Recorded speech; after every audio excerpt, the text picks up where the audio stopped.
Hello, and welcome to Rethinking Our History, where we seek to shed a light on events that have been forgotten and covered up, and to make us all question how much do we really know about our history? I'm Felicia. And I'm Ian, and we are here to reveal all the sordid details of history that have been swept under the rug. Get ready to get angry, be curious, and maybe have a laugh or two as we rethink our history.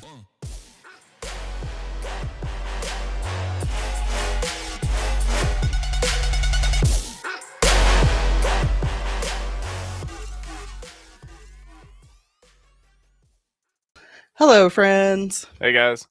Welcome back to another lesson, number 78.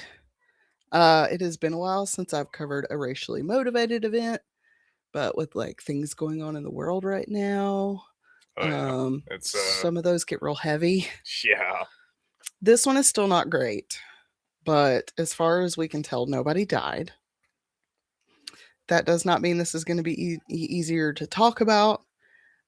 People were hurt and terrorized, still all for what they were wearing. This week, we're going to look back at the Zoot Suit riots. Oh boy. Riot, hold back a bottle of beer. Zoot Suit riot, riot.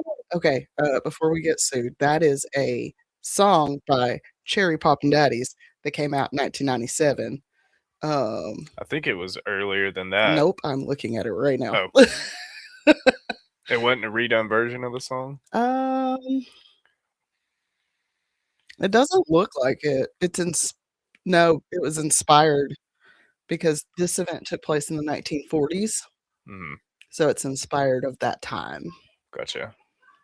But yeah, it's such a great song. Like do do do do do do. I've had that song stuck in my head the whole time I did the fucking notes for this episode. So hard not to walk around the house singing that shit and giving it away. I always say, like, if a song is stuck in your head, just listen to it. Right. And then that way, like, I don't know. I don't think it would have helped, though.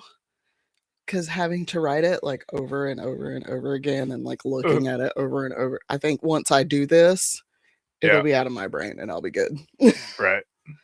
All right. I want a Zoot Suit. Oh, man. They are something else. So Black people are obviously not the only victims of race-related violence. We can see today on our streets Mexican and Spanish-speaking peoples being gunned down. And this is nothing new. Since the Spanish landed on the shores of America, they have been abusing the native people. And yes, I do believe Mexicans and any native people who live on either of the Americas before colonizers are Native Americans. And you can go argue with your mama over it. Obviously, I'm not talking to you, Bill. Just anybody that wants to go argue with your mama. Right. As we know, California was a part of Mexico for a long time, 27 years to be exact, before it became a part of the U.S. after the Mexican-American War. Because of this, there was already a large population of Spanish-speaking natives in the area. During the early 1930s, the U.S. deported up to 2 million people, including children, who had been born in the U.S. By the late 30s, around 3 million people of Mexican descent lived in the U.S., with the highest population living in Los Angeles. We will get there one of these days, damn it. Right. As you can imagine, there weren't many good-paying jobs minorities could get in L.A., forcing many to work for below poverty wages. Newspapers used racially inflammatory propaganda against Mexicans, causing tensions between immigrants, those of Mexican descent, and white people. LA was growing during this time, leading to minority communities getting the short end of the stick. In one such case, a $1 million naval training school was built in Chavez Ravine, a community made up mostly of Mexican Americans. It would only take about a year for tensions to reach a boiling point between the two communities. In the late 1930s and early 1940s, a new kind of music came onto the scene, Chicano music. This led to a shift in the culture for the younger crowd who began to wear zoot suits. Quote, a flamboyant long jacket with baggy pegged pants, sometimes accessorized with a pork pie hat, a long watch chain, and thick-soled shoes. They called themselves Pachuco, end quote. As we get into the 1940s, Mexican American youths were being arrested at high rates, and newspapers ran negative stories about these kids that fueled the belief that these Pachuco gangs were dangerous. Then we get more fuel added to the proverbial bonfire, where in the summer of 1942, the Sleepy Lagoon murder takes place. This case saw 9 teenagers that were part of the 39th Street gang accused of murdering a man named Jose Diaz. Jose had been murdered in an abandoned quarry pit, and the 9 teenagers were all convicted of his murder and sentenced to long prison terms. Quote, many Angelenos saw the death of Jose Diaz as a tragedy that resulted from a larger pattern of lawlessness and rebellion among Mexican American youths. This concern through their self-conscious fashioning of difference and increasingly called for stronger measures to crack down on the juvenile delinquency, end quote. This young, hang on. These young men would be set free when their convictions were overturned, but the damage had already been done. Animosity towards Mexican Americans in the U.S. grew, especially with the police and press calling these kids, quote, Pachuco hoodlums and baby gangsters. They just hated something different. Of course. Of course. Of course. And then there's also I think there's like a layer of white nationalism to this story as well. Right. Because you'll go on to find out that it was a lot of soldiers, a lot of white soldiers doing a lot of fucked up shit. Right. As the world plunged into the Second World War, restrictions began to come down. In March of 1942, the WPB, or the War Production Board, regulated the manufacturing of men's suits and any clothes that contained wool. I think it was also like silk and cotton. I just imagine like a bunch of sailors at the bar, and then, you know, these guys in nice suits start walking in and they get a little jealous of the dudes in the suits because they look all snazzy. It wasn't a jealousy thing. And we'll kind of get to it in a minute, but it's like, oh, well, the US government said that we can't wear that kind of thing because we're in a time of war and you're being unpatriotic. Right. They were looking to cut the use of fabrics by 26%, and to do so, they restricted what kind of clothes could be manufactured. They called for suit makers to only make sure that to make what Esquire called streamlined suits by Uncle Sam. Because of this regulation, many tailoring companies quit making zoot suits and full skirts and dresses. However, this did not kill the culture. Bootleg tailors in Los Angeles and New York City created a network and continued to make their zoot suits while the youth continued to wear the suits they already owned. At the same time, men enlisted in the various branches of the military began to head to Los Angeles, where they would get to rest before being sent out to the Pacific Theater. The difference in clothing showed a stark difference between the two communities immediately. Servicemen and some people in the community started to see the wearing of the suits as a snub to the government. The government supported this resentment by correlating the wearing of zoot suits with committing petty crime, violent crimes, and quote-unquote snubbing of wartime rules. Of course. Of course. After a standoff occurred between 4 youths in zoot suits and a serviceman and his girlfriend, tensions rose even more. By 1943, servicemen were angry at just the sight of someone in a zoot suit. This all came to a head on the night of June 3rd, 1943. On this night, a group of roughly 11 sailors got off a bus and began walking down Main Street in downtown Los Angeles. They came across a group of kids in zoot suits, and an argument ensued. An argument that ended up leaving Seaman Second Class Joe Dacey Coleman unconscious with a broken jaw. Oh, no. The sailors claimed the gang jumped them and beat them, while the zoot suiters claimed the sailors started the fight. The LAPD responded, including several off-duty officers who were part of the quote-unquote Vengeance Squad. The Vengeance Squad? What the hell? Proud Boys is what they are. Right. They claimed they were there to, quote, clean up Main Street from what they viewed as the loathsome influence of the Pachuco gangs, end quote. Like, okay. And let's also take a beat to realize what police department they're dealing with here. Right.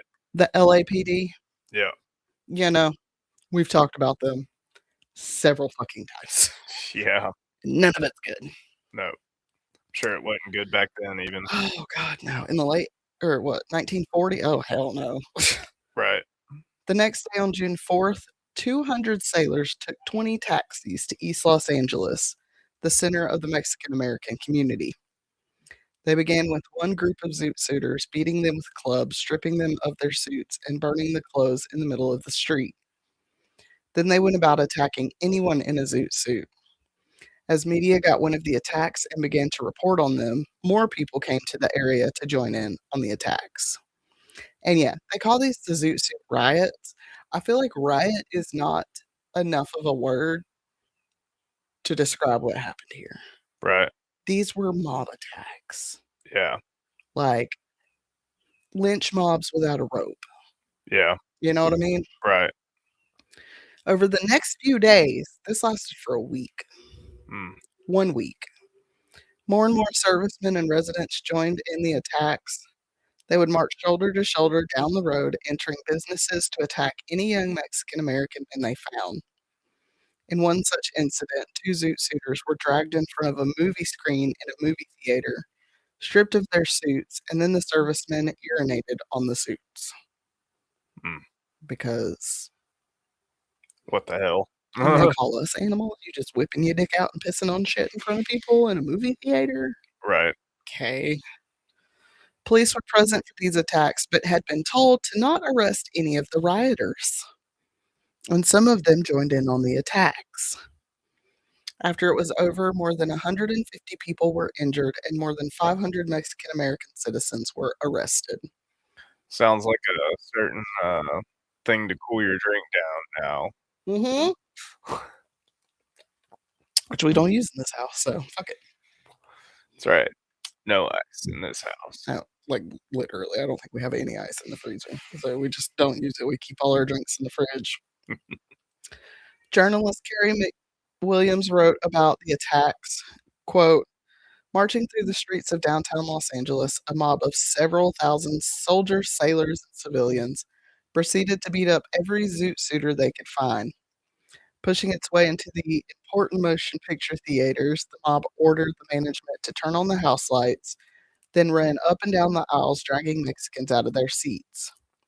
Street cars were halted, while Mexicans and some Filipinos and Negroes were jerked from their seats, pushed into the streets, and beaten with a sadistic frenzy. End quote. Yeah, because like yanking Mexicans also includes like being racist to brown people as well. Like, yeah, and I didn't actually put it in here. That's how you know that it's done by like a white nationalist type of person, because they don't just like go by what they're doing at the time. They just yank every brown person too. Yep. If you're darker than a paper bag, it's like it's like then telling them to like, I don't know, get people in Zoot Suits automatically turn on a light switch for them to like be racist all the way around. Yep. Oh well, you're in a suit, but like right. And some of them that weren't even in a suit.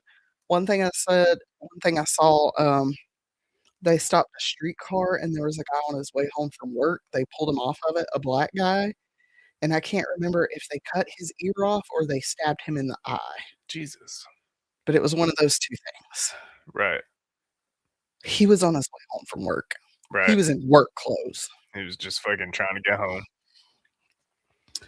The press made the attack seem like a good thing. In reporting, they were described as having a quote-unquote cleansing effect to rid the city of miscreants and hoodlums. Then their focus shifted when Amelia Venegas, a female Zoot Suiter, was arrested with brass knuckles. Fuck 'em up, sis. Damn. This led to an uptick in reporting on the not parachutes. What the fuck? Hang on, I gotta go find that word for these low groups.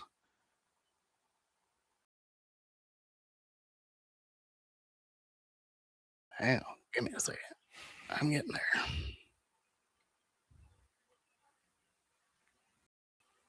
Oh my god.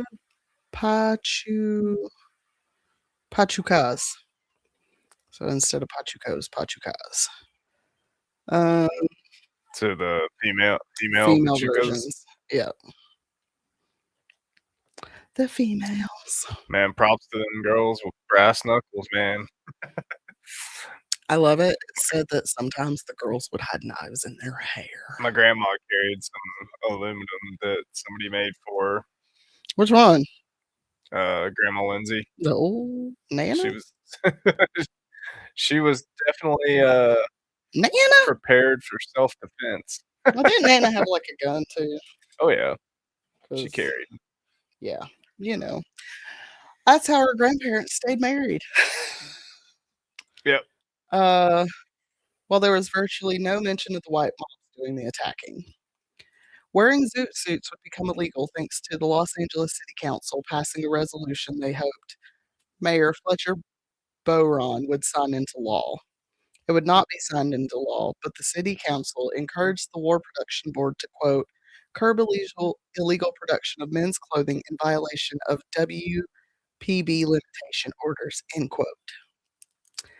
Though their initial focus had been attacking Pachucos, black people who were caught out in zoot suits were also attacked in the Central Avenue area. Things would finally come to an end on June 8, 1943, when Navy and Marine Corps staff intervened.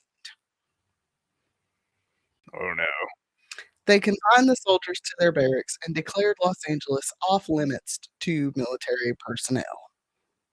Of course, they did not blame their men for the attacks. They claimed they were just acting in self-defense. Show me on this doll where the zoot suit hurt you. Like, what?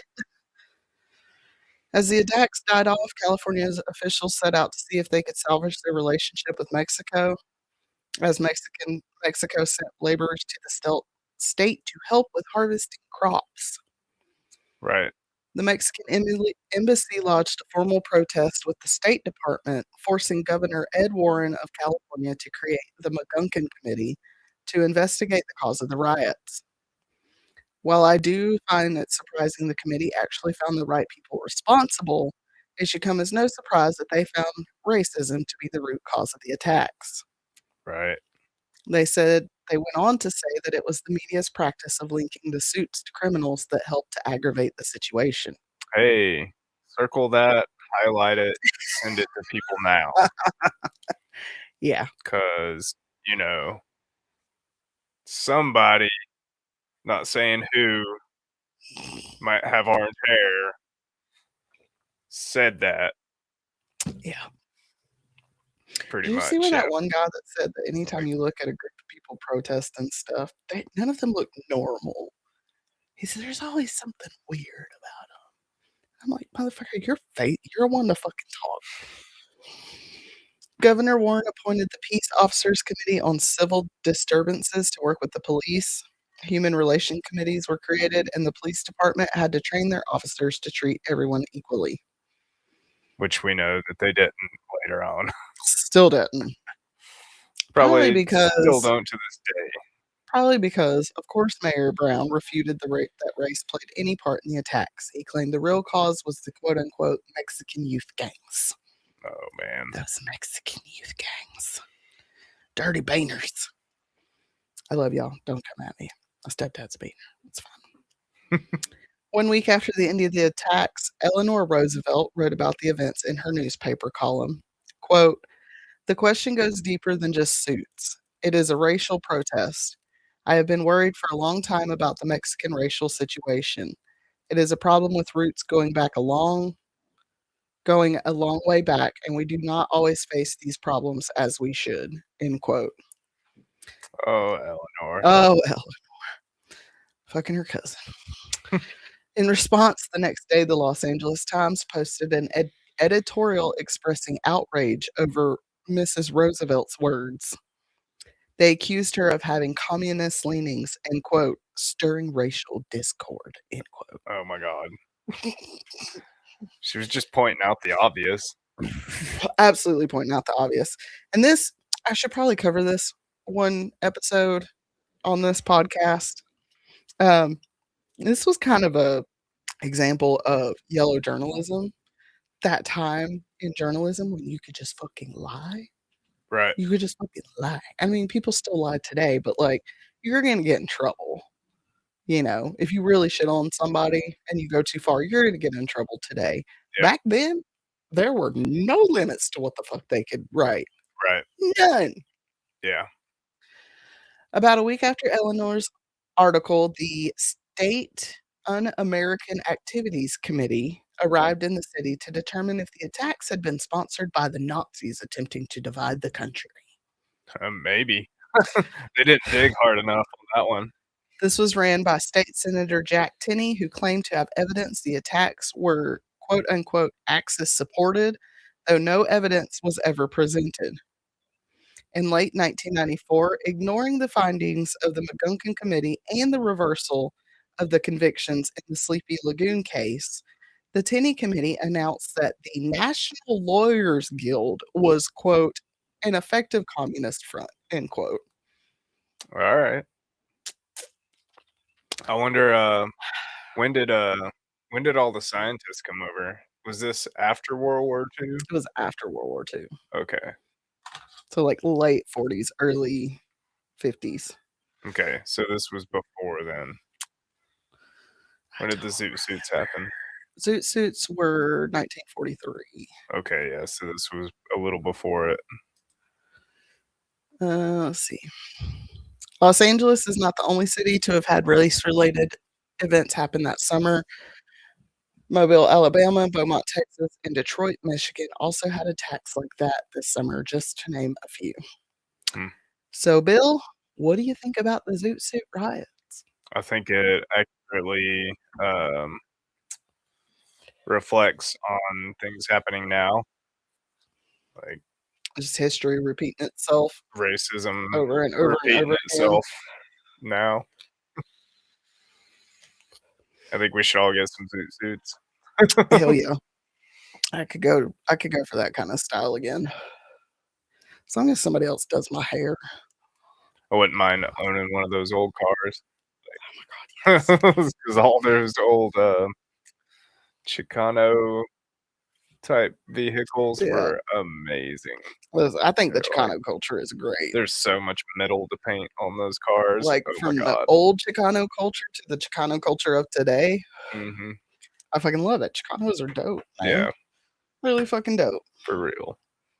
All right, friends. Thanks for joining us for another episode. We hope you found this one interesting. We hope you guys have a good week, and we will see you guys later. Be kind to each other. Love you. Bye. Fuck racism. What he said.